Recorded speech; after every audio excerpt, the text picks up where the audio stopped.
व्यवसायी बड़ा डरा हुआ है, वो अपना काम करना चाहता है, उसको रोज एक्सटॉर्शंस की धमकी आ रही है, रोज फोन कॉल्स आ रहे हैं, ताकि सरकार पर और प्रशासन पर व्यवसायियों का भरोसा कायम हो और अपराधियों का मनोबल तुरंत कम हो और तुरंत डाउन हो, तभी व्यापार क्षेत्र में हम आगे होंगे। वरना हम राज्यव्यापी आंदोलन का मन बना रहे हैं। अगर हमें समाधान न मिला तो ये धनबाद का चला हुआ आंदोलन राज्य स्तरीय स्वरूप लेने में पीछे न रहेगा। बिजनेस से हम लोग झारखंड में 100 करोड़ पर डे दे रहे हैं, उसके लिए कोई कलेक्शन चार्जेस जीएसटी दे रहे हैं, जीएसटी 100 करोड़ दे रहे हैं पर डे, 3000 पर मंथ। व्यापारी कैसे करें अगर आप उनको सुरक्षा भी नहीं देंगे? तो जो लोग राज्य के लिए टैक्स लेके आ रहे हैं वो कैसे हम लोग व्यवसायी और अपना पालन पोषण करेंगे? जब कांड हो जाता है तो तुरंत वहाँ के एक न्यूज चैनल सिटी लाइव में तुरंत इसका ब्यौरा आ जाता है, जो ये समझा जाता है कि वो इसके साथ में जुड़ा हुआ है। दूसरी बात कि पुलिस अपराधी को जरूर पकड़ती है, लेकिन वो 2-4 दिन तो वो अंदर जाते हैं, फिर 2-4 उभर के बाहर आ जाते हैं। ट्रेड एंड इंडस्ट्रीज के लिए कि पिछले लगभग 1 सालों से मुझे नाम लेने में भी आपत्ति नहीं है कि जो चर्चाएं हमारे धनबाद के व्यापारियों से आई है, एक बहुत ही सातिर क्रिमिनल है प्रिंस खान, जो लगातार व्यापारियों पे इंडस्ट्रीज पे दबाव बना रहे हैं और इधर में उनकी 3-4 महीने से एक्टिविटीज़ बहुत बढ़ गई है। बैंक मोड़ जैसे सबसे व्यस्तम इलाके में गोली मारने में उनको दिक्कत नहीं आती है। हमारे 2 व्यवसायी अस्पतालों में भर्ती हैं, कलकत्ता में भर्ती हैं, दीपक अग्रवाल जी जो मोटर पार्ट्स से व्यवसाय से जुड़े हुए हैं। इसके अलावा अनगिनत ऐसे लोग हैं जिनको एक्सटॉर्शन के लिए फ़ोन आ रहे हैं, व्हाट्सएप आ रहे हैं, व्हाट्सएप कॉल्स आ रहे हैं। लगातार 1 साल से प्रशासन को, सरकार को इसके संज्ञान में दिया जा रहा है।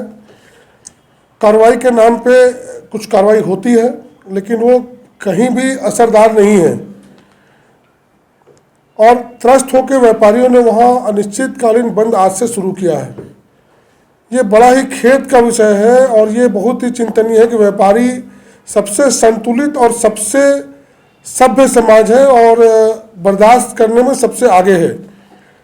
इस हद तक जाके व्यवसायों को अगर बंद करने की नौबत आई है, जो हमारा धर्म है व्यापार करना, हमने उस धर्म से किनारा करके अक्रॉस दी जाति, अक्रॉस दी पार्टी हमने अपना व्यापार बंद कर दिया वहाँ। ये बात अपने आप में सरकार को और प्रशासन के लिए बहुत शर्मनाक विषय है कि व्यवसायियों ने अपने व्यापार को बंद करके और अपना विरोध दर्ज कराना शुरू किया है, क्योंकि व्यापार करके भी सुरक्षित नहीं है तो व्यापार न करके सुरक्षित होने की कोशिश कर रहे हैं। अब इस मामले में दूसरा विषय है प्रशासनिक और सरकार का। सरकार को हम रेवेन्यू देते हैं और ये रेवेन्यू का लॉस उनका लगातार हो रहा है, क्योंकि व्यवसायी बड़ा डरा हुआ है, वो अपना काम करना चाहता है, उसको रोज एक्सटॉर्शंस की धमकी आ रही है, रोज फोन कॉल्स आ रहे हैं और ऐसे अनगिनत नंबर हैं, अनगिनत लोग हैं जिसकी थोड़ी सी भी व्यापार अच्छा उसको ही फ़ोन आ रहे हैं, व्हाट्सएप आ रहे हैं। तो ये सभ्य समाज में कहीं भी एक्सेप्टेबल नहीं है। सरकार को, प्रशासन को बहुत चिंतन करना पड़े ऐसा क्यों हुआ है, और अगर इसके बाद भी सरकार हमें नहीं त्वरित समाधान देती है तो कोई बड़ी बात नहीं हो कि ये आंदोलन राज्यव्यापी स्वरूप ले ले, और राज्यव्यापी स्वरूप रहेगा तो पूरे देश में इससे गूंज मचेगी। आज से मचनी शुरू है, जिसका क्या असर होगा ये कहना बड़ा हम लोग को उचित नहीं है। यहाँ से मेरा ये कहना है कि हम लोग व्यापारी वर्ग, व्यापारी समाज प्रशासन को सारे अपने तकलीफ से रूबरू कराते हैं, उनसे जो अपेक्षा रखते हैं वो हमसे नहीं मिलती है। आज वहाँ के जो सूचनाएं हैं, बहुत से व्यापारी ने बॉडीगार्ड्स मांगे हैं, पूरे राज्य में हम आर्म्स के लाइसेंस मांगते हैं, हमको नहीं दिया जाता है। अगर पूरे राज्य की लिस्ट उठा के देखा जाए तो मालूम पड़ेगा कि 10 से 20% व्यवसायियों के पास भी लाइसेंस नहीं है, और ऐसे लोगों के पास लाइसेंस है जिनके ऊपर मल्टीपल केस या मुकदमे दर्ज है। मुझे कोई आपत्ति नहीं है किसको लाइसेंस दिया जा रहा है, वो सरकार का अपना विषय है। सरकार अपने तरीके हैं उनको देने के, बहुत से नॉर्म से दे, लेकिन व्यवसायियों को जो रेवेन्यू के आपके सहयोगी हैं, जो शांतिप्रिय समाज है, उनको देने से, व्यापारियों को देने से कम अपराधियों का मनोबल कम होगा। आज हम बॉडीगार्ड मांगते हैं, हमें शौक नहीं है, हमारा कोई व्यापारी बॉडीगार्ड लेकर चलने को तैयार नहीं है, बशर्ते कि वो आवश्यक नहीं हो। आप दुनिया भर के राजनीतिक और अन्य लोगों को बॉडीगार्ड देते हैं, एक सामाजिक कार्यकर्ता को, एक पॉलिटिकल कार्यकर्ता को मिल जाता है।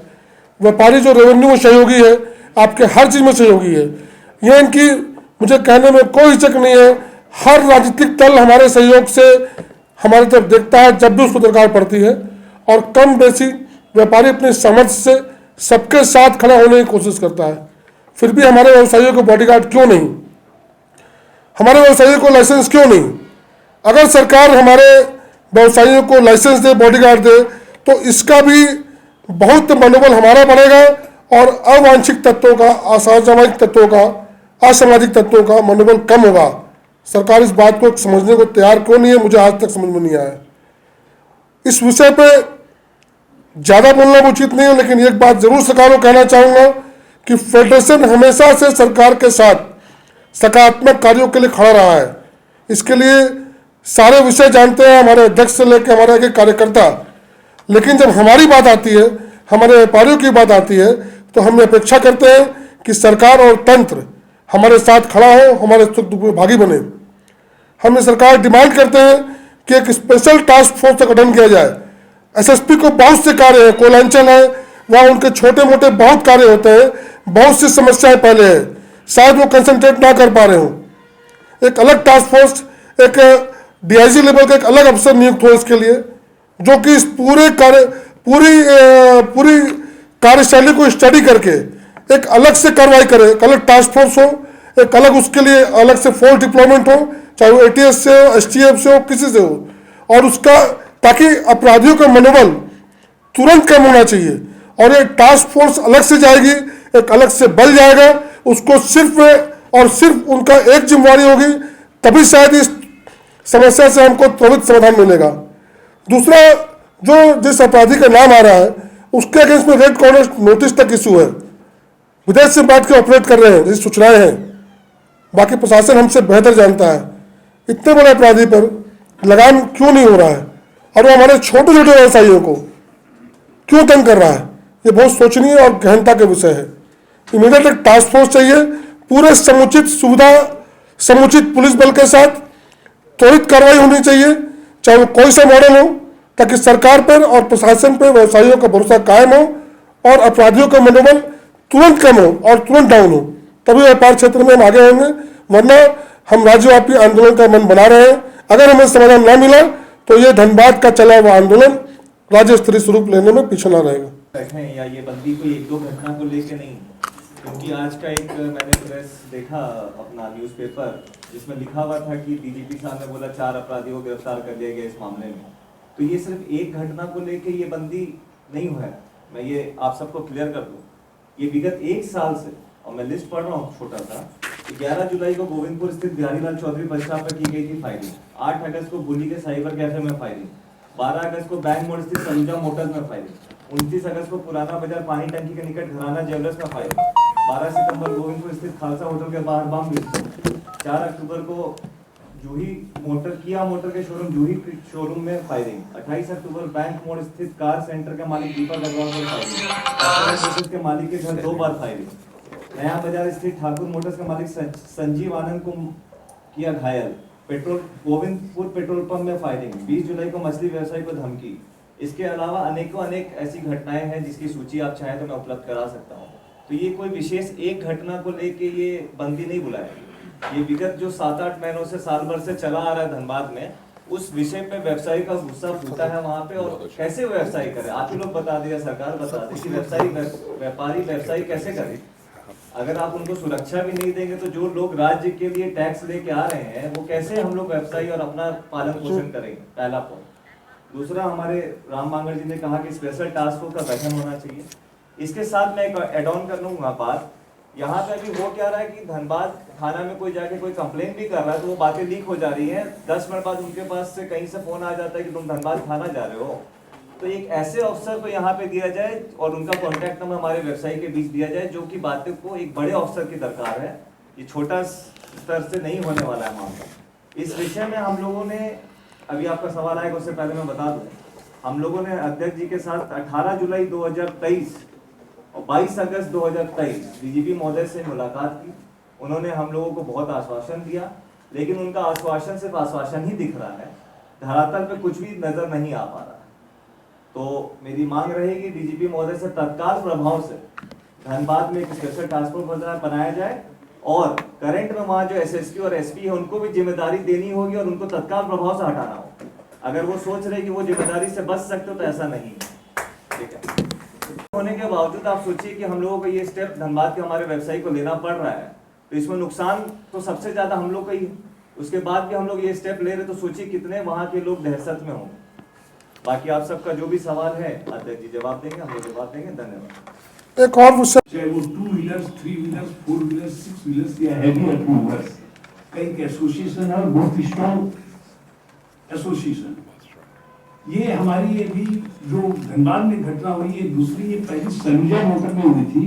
सनुजा मोटर बहुत ही जाना माना नाम है और बहुत ही हाईली रेस्पेक्टेड नेम है, नॉट इन झारखंड, ये पूरे ईस्टर्न इंडिया में इसको नाम आया। किसी की भी कोई गाड़ी स्पेशलिस्ट, उनकी यहाँ 2 बार फायरिंग हुई थी और अभी दीपक अग्रवाल जी 6 महीने से 4.5 महीने से दुकान नहीं आ रहे थे और जिस दिन दुकान आए हैं उसी समय उनका फायरिंग हुआ। तो आप समझ लो कि व्हाट इज द नेटवर्क। मैं ये बताना चाहता हूँ कि दुबई में से वो लोग ऑपरेट कर रहे हैं जो भी कल्प्रिट हैं, तो यहाँ तो इधर आईपीएस ऑफिसर्स है ना। देखिए धनबाद में तो नहीं है, तभी धनबाद का ये हमारा हम लोग जब बताया कि 22 अगस्त को भी हम लोग जाके मिले हैं, तो आज देख लीजिए आपकी 4 महीना पहले का बात है, 3 महीना पहले का बात है, जिसमें भी कोई कार्रवाई वैसा ठोस नहीं हुआ, और हुआ तो उसका भय नहीं, भय का माहौल बना हुआ है हमारे ही तरफ, उधर नहीं। What is the problem?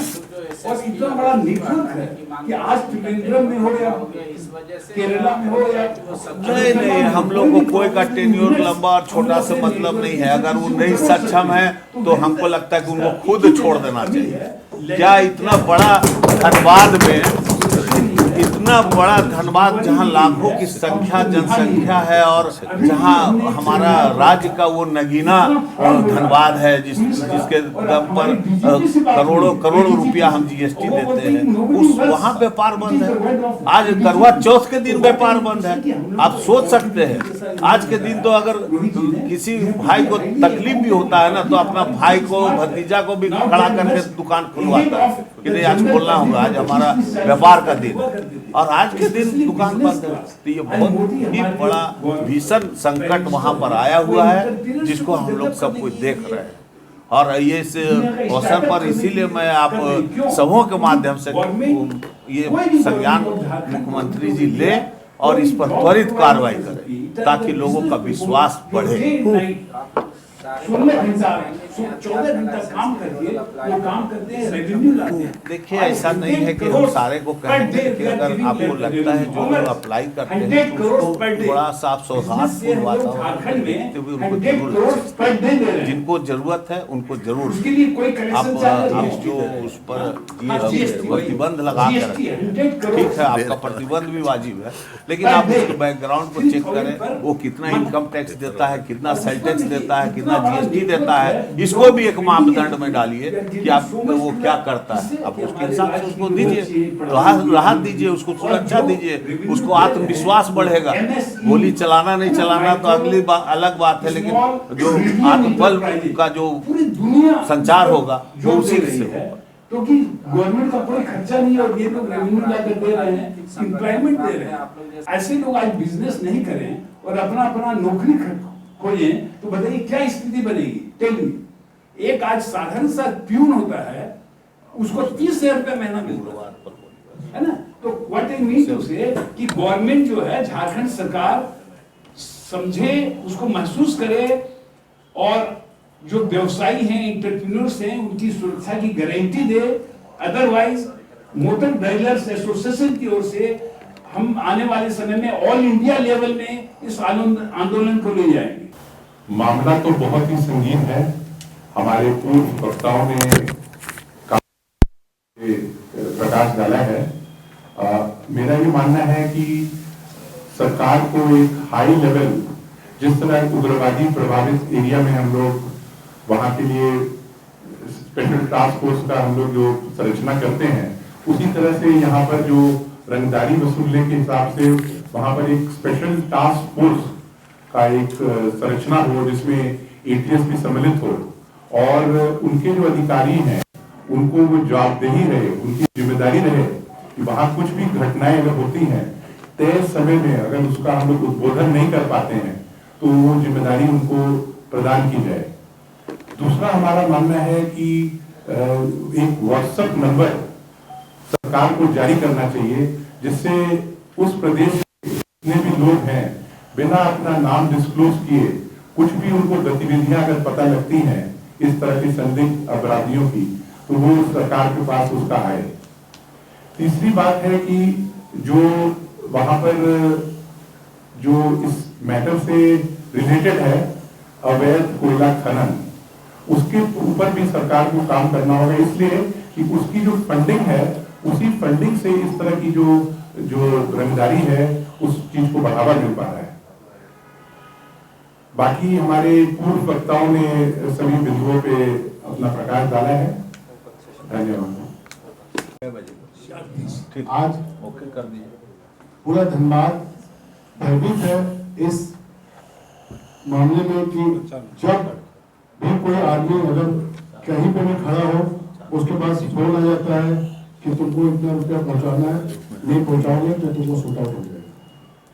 पहले फोन आता है, फिर व्हाट्सएप पे मैसेज आता है और कुछ दिन बाद उसके दुकान पे जो फायरिंग हो जाती है। कैसे व्यापार करें? आज हम सब इतने यहाँ से ग्रसित हैं, लोग दुकान जाना, ऑफिस जाना, फैक्ट्री जाना बंद कर दिए हैं।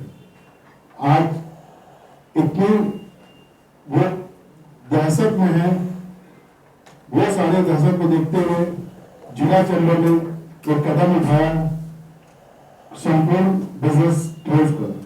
आज वो चीज अगर हुई है तो हमारे प्रशासन, हमारी सरकार को ध्यान देना होगा और हम सबको एक प्लेटफॉर्म प्रोवाइड करना पड़ेगा जिससे कि हम शांतिपूर्ण यहाँ पे व्यापार कर सकें।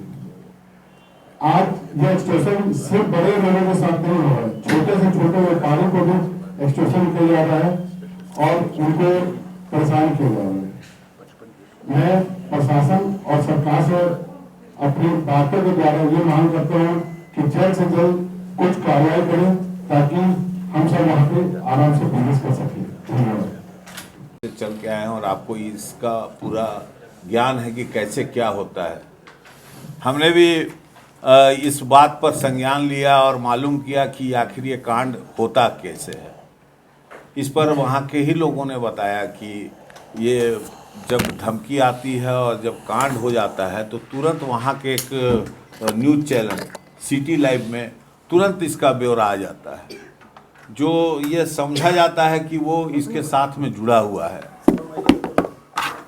दूसरी बात कि पुलिस अपराधी को जरूर पकड़ती है, लेकिन वो 2-4 दिन तो वो अंदर जाते हैं, फिर 2-4 उभर के बाहर आ जाते हैं। तो ये इससे ये अंदेशा है कि इनका बड़ा तगड़ा नेटवर्क है और इस नेटवर्क के सरगना को पकड़ना बहुत ज़रूरी है। हम लोग 2-4 को पकड़ के अंदर कर रहे हैं, लेकिन उसका कोई प्रभाव वहाँ पड़ नहीं रहा है।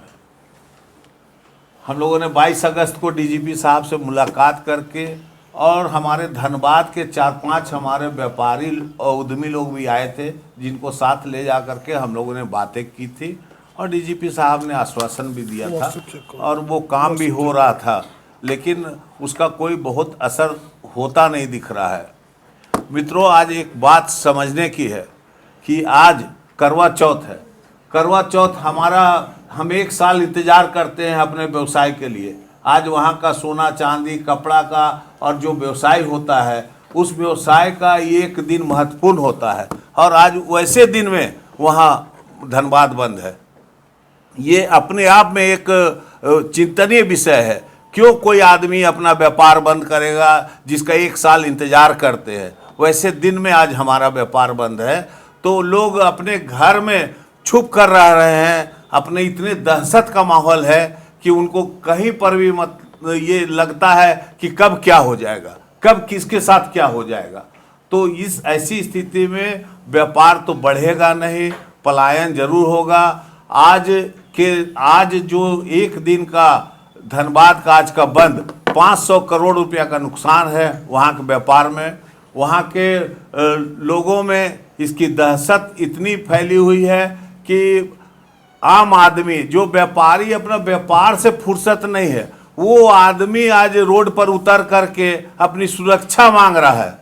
मैं माननीय मुख्यमंत्री जी से अनुरोध करूंगा कि इसको संज्ञान में लें। ये बहुत गंभीर मामला है और मैं ये अपने डीजीपी महोदय से भी कहूँगा कि आप इस पर विशेष ध्यान दें। और जैसा कि हमारे भाई लोगों ने कहा कि एटीएस की वहाँ पर उनको वहाँ पर डिप्लॉय किया जाए, ताकि वो वहाँ पर रह करके सिर्फ इस चीज़ की घटना पर नज़र रखें। और 2-3 महीना में मैं समझता हूँ कि अगर सरकार चाहेगी तो ये मामला शांत हो जाएगा और लोग आराम से अपना व्यापार और बिजनेस करेंगे। हम राज्य के विकास चाहते हैं, हम राज्य में के विकास में गति देना चाहते हैं। हम हजारों लोग हमारे साथ व्यापार कर रहे हैं और लाखों लोग हमारे साथ जुड़े हुए हैं। ये इस तरह का कांड होने से हमारा मनोबल गिर गया है और हमारे हजारों लाखों लोग बेरोजगार हो रहे हैं, बेघर हो रहे हैं। यह हम कह सकते हैं कि इसका बड़ा दूरगामी परिणाम पूरे राज्य में आएगा। और मैं ये कहना चाहता हूँ कि अगर इस पर संज्ञान नहीं लिया गया तो मैं पूरे राज्य को बंद करने के लिए भी सोच सकता हूँ। आज मैंने डीजीपी साहब से समय मांगा है। हम लोग आज शाम को डीजीपी साहब से मिलने जा रहे हैं। वहाँ से अगर कोई हम लोगों को आश्वासन या हम लोगों के राहत और सुरक्षा की बात नहीं हुई तो फिर हम लोग आगे का निर्धारण, फिर कार्यक्रम का निर्धारण, पुनर्निर्धारण करेंगे। हम लोग कहीं भी पीछे नहीं हैं, चूँकि यह सिर्फ धनबाद का मामला नहीं है, धनबाद जिले का मामला नहीं है, उससे जुड़ा हुआ अगल बगल सारा लोग हम लोगों को देख रहा है, हमारे राज्य को देख रहा है। मैं माननीय मुख्यमंत्री से पुनः अनुरोध करूंगा कि इस मामला को संज्ञान में लें और इस पर त्वरित कार्रवाई करें। धन्यवाद। डीजीपी सरकार की 430 देखिए, धनबाद में तो नहीं है, तभी धनबाद का ये हमारा हम लोग जब बताया कि 22 अगस्त को भी हम लोग जाके मिले हैं, तो आज देख लीजिए आपकी 4 महीना पहले का बात है, 3 महीना पहले का बात है, जिसमें भी कोई कार्रवाई वैसा ठोस नहीं हुआ, और हुआ तो उसका भय नहीं हुआ। भय का माहौल बना हुआ है हमारे ही तरफ, उधर नहीं है। अच्छा, आप लोग जो एसएसपी और एसपी को हटाने की मांग कर रहे हैं, उनका टेन्योर लंबा हो गया इस वजह से, या आपको लग रहा है कि वो सक्षम नहीं, हम लोग को कोई का टेन्योर लंबा और छोटा से मतलब नहीं है। अगर वो नहीं सक्षम है तो हमको लगता है कि उनको खुद छोड़ देना चाहिए। क्या इतना बड़ा धनबाद में, इतना बड़ा धनबाद जहां लाखों की संख्या जनसंख्या है और जहां हमारा राज्य का वो नगीना धनबाद है, जिसके दम पर करोड़ों रुपया हम जीएसटी देते हैं, वहां व्यापार बंद है। आज करवा चौथ के दिन व्यापार बंद है। आप सोच सकते हैं, आज के दिन तो अगर किसी भाई को तकलीफ भी होता है ना, तो अपना भाई को, भतीजा को भी खड़ा करके दुकान खुलवाता है कि नहीं आज खोलना होगा, आज हमारा व्यापार का दिन है, और आज के दिन दुकान बंद है। तो ये बहुत ही बड़ा भीषण संकट वहाँ पर आया हुआ है, जिसको हम लोग सब कोई देख रहे हैं। और ये इस अवसर पर इसीलिए मैं आप सबों के माध्यम से ये संज्ञान मुख्यमंत्री जी लें और इस पर त्वरित कार्रवाई करें, ताकि लोगों का विश्वास बढ़े। तो आप लोग सारे व्यापारी से कहेंगे कि हथियार का लाइसेंस के लिए वो लोग अप्लाई करें, पुलिस सक्षम नहीं है तो? देखिए, ऐसा नहीं है कि हम सारे को कहेंगे, लेकिन अगर आपको लगता है जो लोग अप्लाई करते हैं तो उसको थोड़ा सा आप सौहार्दपूर्ण वातावरण में देखते हुए उनको जरूर लाइसेंस दें। जिनको ज़रूरत है उनको ज़रूर दें। आप जो उस पर प्रतिबंध लगा के रखे हैं, ठीक है, आपका प्रतिबंध भी वाजिब है, लेकिन आप उसके बैकग्राउंड को चेक करें, वो कितना इनकम टैक्स देता है, कितना सेल टैक्स देता है, कितना जीएसटी देता है, इसको भी एक मापदंड में डालिए कि आप वो क्या करता है। आप उसके हिसाब से उसको दीजिए, राहत दीजिए, उसको सुरक्षा दीजिए, उसको आत्मविश्वास बढ़ेगा। गोली चलाना नहीं चलाना तो अगली अलग बात है, लेकिन जो आत्मबल का जो संचार होगा वो उसी से होगा। तो आखिरी सवाल है मेरा, क्या आपको लग रहा है अपराधी को राजनीतिक संरक्षण प्राप्त है आप लोग जैसे? The follow-up.in. Like, share, and subscribe.